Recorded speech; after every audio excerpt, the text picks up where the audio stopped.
बिस्मिल्लाहिर्रहमानिर्रहीम अल्हम्दुलिल्लाहि रब्बिल आलमीन वस्सलातु वस्सलामु अला अशरफिल अंबिया वल मुरसलीन नबीना मुहम्मद व आलिहि व सहबिहि अजमईन अम्मा बाद। अत्तवाबित वल मुतग़य्यरात फ़ी मसीरत अल अमल अल इस्लामी। ये तालीफ़ है शेख सलाह सावी की, डॉक्टर सलाह सावी, जो कि मिस्र के एक आलिम हैं और इस्लामिक यूनिवर्सिटी इस्लामाबाद में 80s के अशरे में पढ़ाते रहे हैं। उसके बाद ये अमेरिका चले गए और ताहाल भी अमेरिका में है।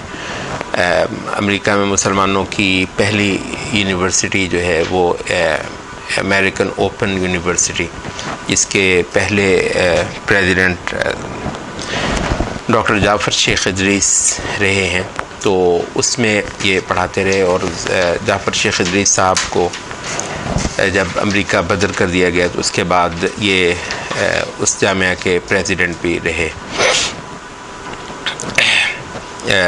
तहरीकी मबाहिस से मुताल्लिक़ जो एक चोटी के उलमा शुमार होते हैं, उनमें एक डॉक्टर सलाह सावी साहब शुमार होते हैं।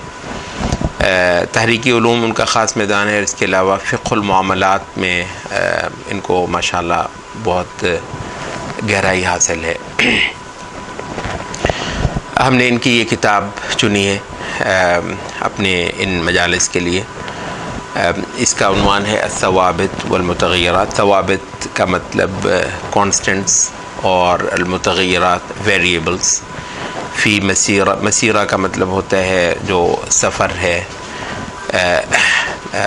अमल इस्लामी, ये तहरीकी अमल को कहते हैं, इस्लाम का तहरीकी अमल। मुराद है इस्लाम के तहरीकी अमल में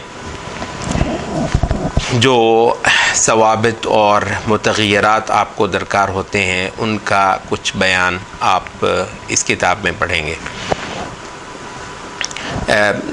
इब्तिदाई के अंदर थोड़ा सा ये वजाहत कर दिया जाए कि मुअल्लिफ़ की अपनी मुराद सवाबित और मुतग़य्यरात से क्या है।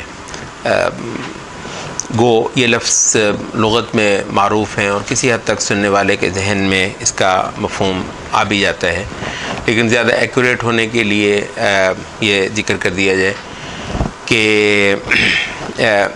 एक दो लफ्ज़ और भी हैं जिनको वो ख़ासी कसरत के साथ इस किताब में इस्तेमाल करते हैं। एक है मुहकमात और एक है मुतशाबिहात।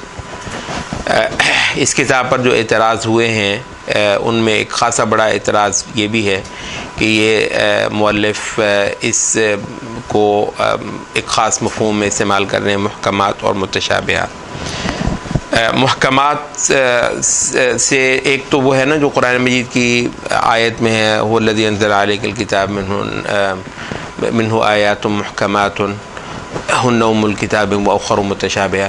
मतलब उस मख़सूस मैंने में ये अपनी किताब में वो नहीं कर रहे, बल्कि मुहकमात से मुराद है कि दीन के वो मफ़हूमात और दीन के वो मसाइल जिनके अंदर या तो पूरी उम्मत का कोई इख्तिलाफ़ नहीं है, या फिर कम अज़ कम भी है कि जिनको आप अहलुस सुन्ना वल जमाआ कहते हैं, इनके मुख्तलिफ़ जो मसालिक या मज़ाहिब हैं, इनके आइम्मा और फ़ुक़हा और इनके जो इल्मी शख्सियात हैं, उनके यहाँ उस पर एक इत्तेफ़ाक़ पाया जाता है और उसके मानी में और उसके से मुताल्लिक़ा मफ़हूमात के अंदर इनका कोई इख्तिलाफ़ नहीं है, तो उसको वो मुहकमात कहते हैं।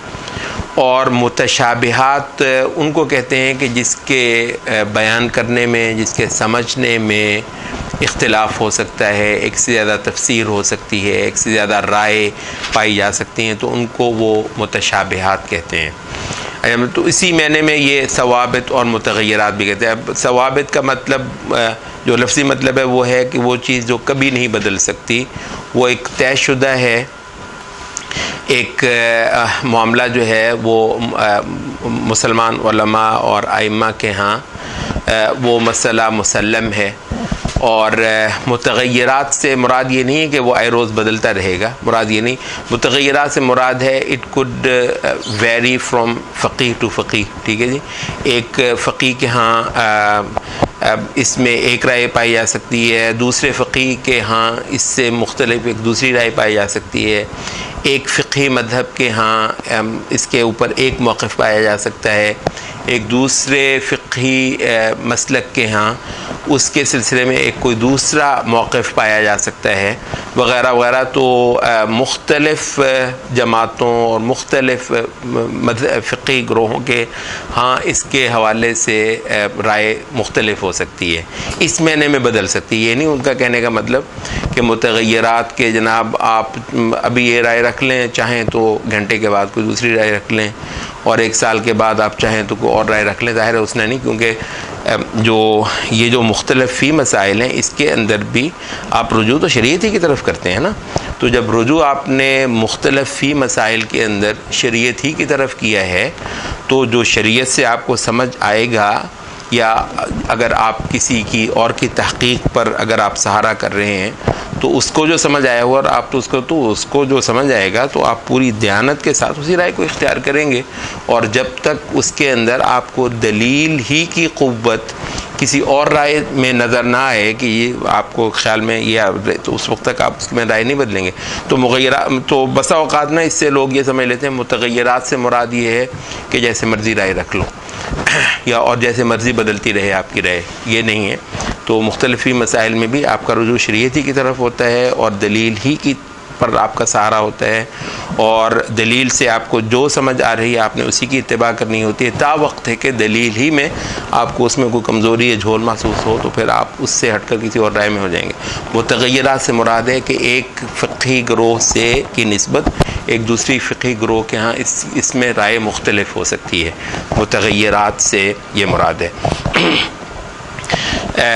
अच्छा, तो अब हमारा जो ये मज़मून है ये अब क्लियर हो गया है कि हम जो तहरीकी अमल में जो मबाहिस होते हैं उनसे मुताल्लिक़ा उन उमूर का भी तयन करते चले जाएंगे जिनके ऊपर बिल्कुल इत्तिफ़ाक़ है, जिनके अंदर कोई इख्तिलाफ़ की गुंजाइश नहीं है, और उसमें उसको मुतनाज़ा करने के लिए अगर कोई आज खड़ा होता है तो हम उसकी शदीद मुखालफत करेंगे, उसको शदीद गलत ठहराएंगे, और उसमें दीनी तबके जितने भी हैं उन तमाम के अंदर एक यकसुई, एक वहदत, एक इज्तिमा और एक यगानगत और एक यकजहती पैदा करेंगे, ताकि ये उम्मत या उम्मत का एक जो अमल करने वाला तबका है, आमिल बाअमल तबका जो है, वो एक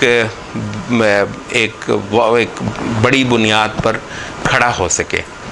अच्छा, अपने इस तहरीकी अमल में चलते हुए अलबत्ता बिला शुबा कुछ ऐसे उमूर होंगे कि इनका एक तबका एक राय रख रहा होगा, तो उस मसले के अंदर इनका एक दूसरा तबका एक दूसरी राय रख रहा होगा, या हो सकता है एक तीसरा तबका उसमें एक तीसरी राय रखता होगा, और इन 2 या 3 राय रखने के बावजूद ये एक ही जमात रहेगी।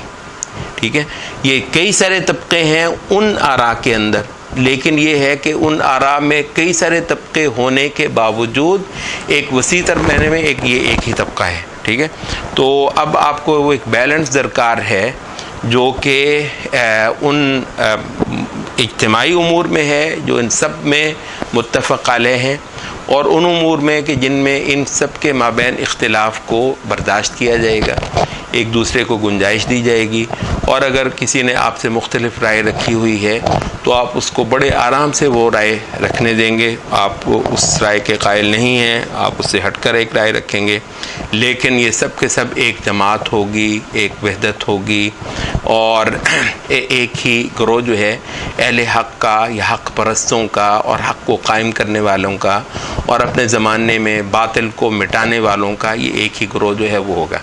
तो अब चूँकि आपको एक ऐसा मीज़ान दरकार था कि जहां आपको बिल्कुल क्लियर हो जाए कि किन मसलों में आपने हरगिज़ कोई इख्तिलाफ़ या तनाज़ा की गुंजाइश नहीं देनी, और उसमें किसी नई राय को आपने बर्दाश्त नहीं करना और उसमें आपने सब लोगों को इकट्ठा ही करना है, और अगर उसमें कोई तफरीक़ा करता है तो उसको आपने गलत जानना है, मुब्तदे जानना है। और दूसरी तरफ आपको वो चाहिए था कि जिसमें आपने एक दूसरे को उज़र देना है और एक दूसरे की को राय की गुंजाइश देनी है। तो यहाँ आपने कहा कि अस-सवाबित वल मुतग़य्यरात फ़ी मसीरतिल अमल इस्लामी। अच्छा, इसमें मुअल्लिफ़ ये कहते हैं कि ये जो सवाबित हैं, कहते हैं मैं बहुत सारे मकामात पर सवाबित को दो किस्मों में भी तकसीम करूँगा। एक होते हैं सवाबित जो मतलब मुतलक तौर पर सवाबित हैं। अच्छा, एक कहते हैं कि एक दायरा ऐसा है, आपको पता है हर चीज़ में एक ग्रे एरिया होता है, ठीक है ना। जब मतलब है आप यहाँ से निकल कर ये एक किनारा है तो ये एक दूसरा किनारा है। अच्छा, वो चलते चलते चलते चलते एक बीच में जो है ना वो एक आता है, उसके बारे में आप इतना क्लियर नहीं कह सकते कि ये इस दायरे के साथ है, उस दायरे के साथ। तो वो कहते हैं कि एक जो है वो मुतलक सवाबित हैं जिनके बारे में कम अज़ कम अहले सुन्नत तबकों के बारे में दावे से कहा जा सकता है कोई इख्तिलाफ नहीं है, ठीक है। तो वो कहते हैं कि वो मुतलक सवाबित या क़तई सवाबित होते हैं मेरे यहाँ। अच्छा, एक वो दायरा होता है जिसको कहते हैं मैं निस्बी सवाबित कहता हूँ। निस्बी सवाबित ये है कि ख़ासी हद तक इस पर इत्तेफाक है, इक्का दुक्का राय अगर आपको मिल भी जाए तो भी ये है कि ख़ासी हद तक इस पर इत्तेफाक है, और बहरहाल नौजवानों को उसके उन मौज़ूआत पर भी जो है ना वो परेशान नहीं होना और किसी निज़ा का शिकार नहीं होना, और उसमें भी इख्तिलाफ की गुंजाइश जो है वो नहीं देनी। और फिर एक जो है ना वो बिल्कुल मुतग़य्यरात है। तो कहते हैं एक सवाबित हैं, एक निस्बतन सवाबित हैं। निस्बी सवाबित उसको हम कहते हैं रिलेटिवली या किसी हद तक ये सवाबित ही में है, लेकिन अगर कोई हमें कोई ऐसी बात ला दे तो हम पहले से आपको बता रहे हैं कि हाँ इसमें एक कुछ आरा इसमें मुख्तलिफ हो भी सकती हैं, लेकिन वसी तरह एक राय को जमा करने के लिए हम उसको भी सवाबित में कर रहे हैं, लेकिन उसमें हम बाकायदा बता रहे हैं कि निस्बी सवाबित हैं। इस किताब की कहानी जो है ये मुक़द्दिमे के अंदर ही बता रहे हैं हज़रात। ये किताब जो है हमने अपने सोशल मीडिया के जो हैं अकाउंट्स उस पर इस किताब का लिंक दे रखा हुआ है। इंशाल्लाह अभी भी जो लोड किए जाएंगे उसमें भी हम दोबारा वो लिंक आपको दे देंगे। जो हज़रात इस किताब से इस्तेफ़ादा करना चाह रहे हैं हमारे साथ, तो वो इस लिंक पर जाकर ये किताब डाउनलोड कर लें और साथ साथ जो है वो हमारे इस किताब को पढ़ लिया करें। हम इंशाअल्लाह इस किताब के पढ़ने के दौरान आपको उस सफ़े की निशानदेही भी करते चले जाएंगे, और ज़ाहिर है उससे फ़ायदा आप उसी सूरत में ले सकेंगे कि अगर ऑलरेडी आपके पास वो किताब डाउनलोड भी हो और आपके सामने भी हो, तो जिस वक्त हम ये क्लास पढ़ रहे हैं साथ साथ हम आपको सफ़ा नंबर बताएं तो बआसानी उस सफ़े को खोल लिया करें। अभी जो हम वो है सफ़ा इस किताब के सफ़ा नंबर 9 पर हैं। इसका जो दूसरा पैरा है इसमें वो इस किताब की कहानी बताते हैं कि ये किताब क्यों और कब लिखी गई। कहते हैं कि ये सन 80 की दहाई के आखिरी सालों में अमेरिका में एक कॉन्फ्रेंस हुई थी जिसमें मुख्तलिफ़ दीन के लिए, ये ज़ाहिर ज़्यादातर अरब हल्के ही थे, ये ख़ुद भी मुअल्लिफ़ जो हैं इनकी अरबी ही ज़बान है और अरबी ही में गुफ्तगू करते हैं।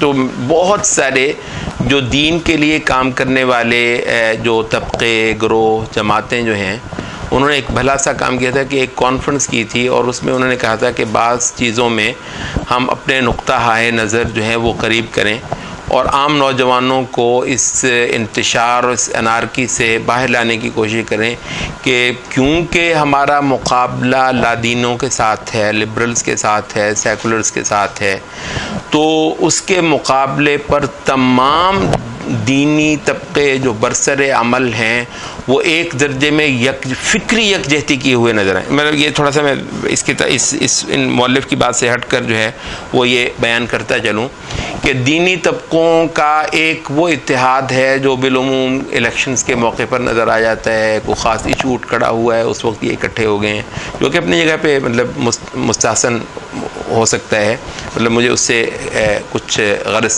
नहीं है इस हवाले से, लेकिन यह है कि ये वो इत्तेहाद होता है जो ये तंजीमी या सियासी मैने का इत्तेहाद होता है, कभी बन जाता है, कभी टूट जाता है। ये किताब इस किस्म के इत्तेहाद को डील नहीं करती। एक ये है कि वो फ़िक्री नज़रियाती यकजहती जो इन तमाम तबकों के अंदर पैदा करनी है और उसके लिए एक वसी तर एक दायरे की तश्कील हमने करनी है, तो वो है इस किताब। तो कहते हैं कि इन लोगों का एक कॉन्फ्रेंस हुई थी अमेरिका में, तो उसमें मुअल्लिफ़ को भी दावत दी गई थी, तो ये भी उसके अंदर शरीक हुए थे। और कहते हैं कि उसमें जो ख़ासी कुछ आरा सामने आई और लोगों ने अपने अपने ख़यालात जो हैं वो पेश किए। वो सब ने महसूस किया कि सब लोग किसी बहुत अच्छी तैयारी के साथ ये नहीं है। जितना अहम मौजू है उसके लिए जो है ना वो बहुत ही पिन पॉइंट करके चीज़ों को तैयार किया जाना चाहिए था और फिर उनको आपस में डिस्कस किया जाना चाहिए था। तो इस वजह से कॉन्फ्रेंस के आखिर में लोगों ने ये जब महसूस किया तो उन्होंने कहा कि ऐसा किया जाए कि इतनी बड़ी तादाद जो इस कॉन्फ्रेंस में आई है वो तो बेशक अगली बार ना आए, लेकिन इनमें से जो ख़वास हैं वो अलबत्ता कुछ देर के बाद इकट्ठे हों और पेपर्स लिखें। उसके लिए जो आपको पता है कॉन्फ्रेंस के लिए पेपर्स जो हैं वो लिखे जाते हैं, वो लिखें और वो पेश किए करें। और उसके जो शुरका हैं, क्योंकि वो ख़वास होंगे और असहाबे इल्म और असहाबे फ़िक्र ही होंगे, तो वो फिर जो है उसको आपस में डिस्कस करें और उन सब को पढ़ के देख के डिस्कस करके आखिर में कुछ सिफारिशात जो है वो मुरतब करके अगर उससे एक लाहे अमल सामने आ जाए कि जितने दीन के लिए काम करने वाले तबके हैं कुछ ब्रॉड लाइंस पर इत्तेफाक कर चुके हैं, तो एक कमाल की बात हो जाएगी। और उन्हीं चीज़ों को फिर, क्योंकि यही लोग हैं, इन्हीं को बाकी लोग जो हैं फॉलो करते हैं, तो फिर उन सब के हाँ ये एक चीज़ जो है ये इंशाअल्लाह दस्तयाब हो जाएगी।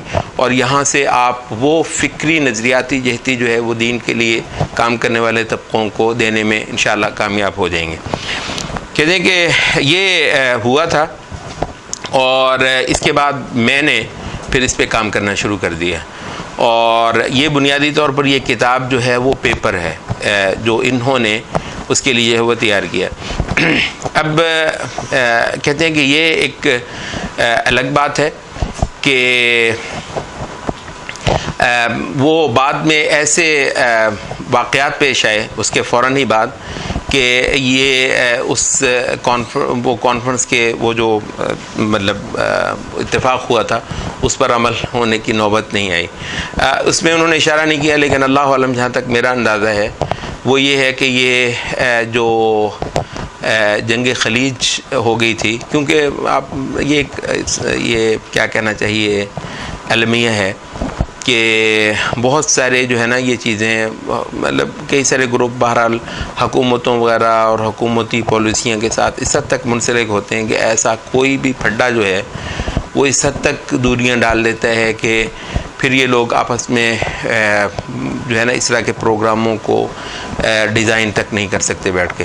वो आपको पता है वो जब कुवैत में इराक़ी फ़ौजें जो हैं वो दाखिल हुई थी और उसके बाद फिर वो एक मतलब इस्लामी सफ़ भी बहुत सारी जो है वो बट गई।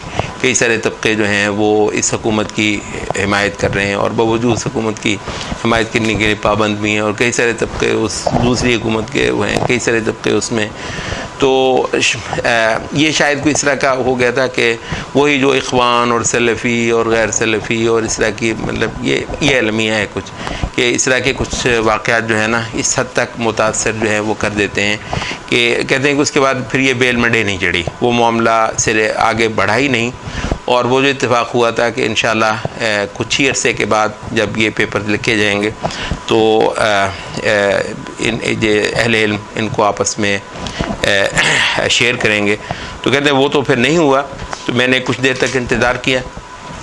आखिर में फिर कुछ दोस्त अहबाब जो है ना वो वैसे ही उसको ले लेकर तो कोई फ़ोटो स्टेट कराने लगा, कोई जो है कहते हैं ऐसा भी हुआ कि बाद में हाथों से लिख के जो है ना उसको नकल किया और आपस में दोस्तों के साथ उसको पढ़, क्योंकि मतलब एक बहुत काम की चीज़ जो है तैयार हो गई थी। तो ज़ाहिर है इसको वो शरफ़ तो नहीं मिला कि ये स्टडी जो है इन सभी लोगों के माबैन डिस्कस हो जाती और बिलाखिर उन सभी की ही मुआफ़क़त पाकर, अप्रूवल पाकर, या कुछ और जो भी स्टडीज़ होती हैं उन सबको मिलकर जो है उनका एक जो है वो ख़ुलासा बनकर आ जाता है। ज़ाहिर वो चीज़ तो नहीं हो सकी। तो बहरहाल कहते हैं कि फिर कई सालों तक ये ऐसे ही होता रहा कि लोग मुझसे लेते रहे और इसको आपस में जो है ना वो फ़ोटो स्टेट नकल वकल करके तो पढ़ते पढ़ाते शेयर करते रहे। आखिर कहते हैं ये हुआ कि कुछ लोगों ने अपने तौर पर ये छपाना भी शुरू कर दिया, जिसमें बहुत सारी गलतियाँ भी थीं। फिर कुछ लोगों ने कहते हैं कि अपनी मर्ज़ी की इसमें कांट छांट भी की, कुछ चीज़ें उड़ा दी, उसमें से कुछ डाल दी। तो कहते हैं ये भी फिर होने लग गया। तो जब मैंने देखा कि ये बहुत कुछ हो रहा है तो फिर ये ज़रूरी हो गया था कि मैं ख़ुद उसका एक बार मज़ीद मुराजा करके इसको एक किताब की सूरत में शाया कर दूँ। तो कहते हैं आखिर फिर जो है ये किताब शाया हुई। इस किताब के जो ख़ास मौज़ूआत हैं, ये इससे जो अगला सफ़ा है सफ़ा नंबर 10, उस पर वो कह रहे हैं कि जो बेशतर क़ज़ाया जो तहरीक अमल में पेश आते हैं उसमें मुहकमात और मुतशाबिहात का तयन किया गया है। ख़ास तौर पर मनहज तलक़ी से लेकर, मनहज तलक़ी जानते हैं कि मसाइल दीन को मसादिर दीन से अख़ज़ कैसे करना है, इसको हम कहते हैं मनहज तलक़ी। मसाइल दीन को मसादिर दीन से अख़ज़ जो है वो कैसे करना है, इसके लिए ख़ास ढंग, ख़ास सलीक़ा, ख़ास तरीक़ा और ख़ास दस्तूर है। और इसके बहुत सारे उमूर जो हैं वो अहले हक़, अहले सुन्नत के यहाँ मुत्तफ़क़ल हैं। और अलबत्ता बाज़ चीज़ों में कहेंगे तो कहते हैं मैंने जो है मनहज तलक़ी के अंदर जो सवाबित और मुतग़य्यरात हैं उसका बयान किया है। और उसूल दीन से मुताल्लिक़, उसूल दीन ज़्यादातर जो है ना वो अक़ायद के लिए लफ्ज़ बोला जाता है, लेकिन आप इस किताब में पढ़ेंगे कि उसूल दीन का दायरा जो है वो सिर्फ़ अक़ायद तक महदूद नहीं है, बल्कि अक़ायद, लेकिन ये कि वो चीज़ें जो बिलउमूम दीन के बुनियादी मामलात, बुनियादी मसाइल और बुनियादी तसव्वुरात हैं, तो उनके अंदर भी जो सवाबित और मुतग़य्यरात कहते हैं उस पर भी मैंने किया। अब आपको सवाबित और मुतग़य्यरात से हमारी क्या जो है मुराद है, वो चीज़ें जिनमें मतलब कोई इख्तिलाफ़ की गुंजाइश नहीं, और वो चीज़ें जिनमें कहीं कहीं आपको मुख्तलिफ़ अहले हक़ तबक़ों में इख्तिलाफ़ मिल जाएगा। अच्छा, उसके बाद अवारिज़ अहलियत है। आरिज़ कहते हैं कि रुकावटें, अहलियत के अंदर जो रुकावटें, ये बज़ाहिर तो आपको बड़ा आसान सा लफ्ज़ नज़र आता है, लेकिन ये है कि मुकल्लफ़ जब आदमी होता है, दीन का मुकल्लफ़ होता है, तो कुछ ऐसी चीज़ें उसको पेश आती हैं जिसकी वजह से उसका मुकल्लफ़ होना मौक़ूफ़ हो जाता है। मसलन वो जहल है, मौक़ूफ़ हो जाता है या माज़ूर हो जाता है, उसमें आदमी को उज़र मिल जाता है। एक आदमी जाहिल है तो जहालत का उज़र आपको कहाँ मतलब इसी तरीके से एक आदमी जो है वो तावील करता है, एक आदमी मुकरह है, ठीक है। अच्छा, इस तरह की जो चीज़ें हैं, ये जहल, तावील, इकराह, निसियान, भूल जाना आदमी को वगैरह वगैरह, तो ये जो चीज़ें हैं इनको अवारिज़ अहलियत कहते हैं।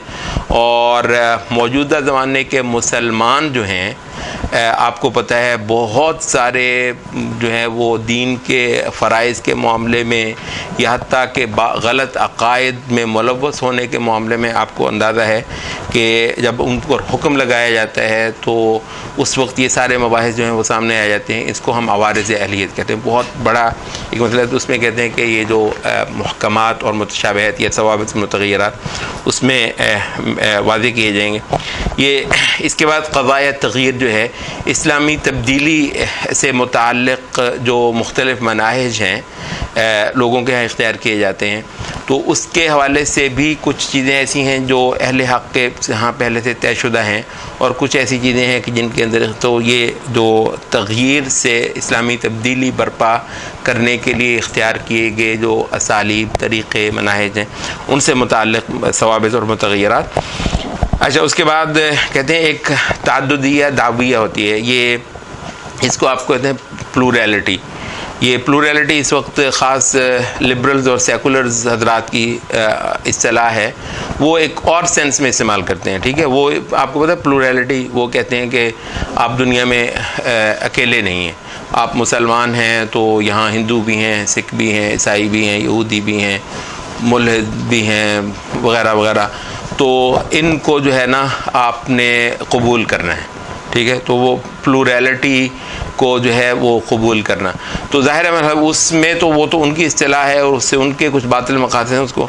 लेकिन ये है कि विद इन जो इस्लामी ग्रुप्स हैं, इसमें तो प्लूरैलिटी को आप कबूल करेंगे नहीं करेंगे? मतलब यहाँ से ठीक है, आप माशाल्लाह एक इस्लामी ग्रुप हैं, एक इस्लामी जमात हैं, एक इस्लामी तंजीम है, एक दीनी मसलक है मसलन, लेकिन यह है कि दूसरी भी तंजीमें, दूसरी भी जमातें, दूसरे भी गिरोह हैं। तो इस प्लूरैलिटी को कबूल करने से मुताल्लिक़ भी कई सारे मबाहिस हैं जिनमें सवाबित और मुतग़य्यरात का तयन किया जाएगा, और इससे मुताल्लिक़ फिर कुछ ज़वाबित भी हैं, कुछ हमने फ्रेम्स जो हैं वो भी मुकर्रर करने हैं। तो इससे मुताल्लिक़ जो भी सवाबित और मुतग़य्यरात हैं उसको कहते हैं हम जो है वो बयान करेंगे।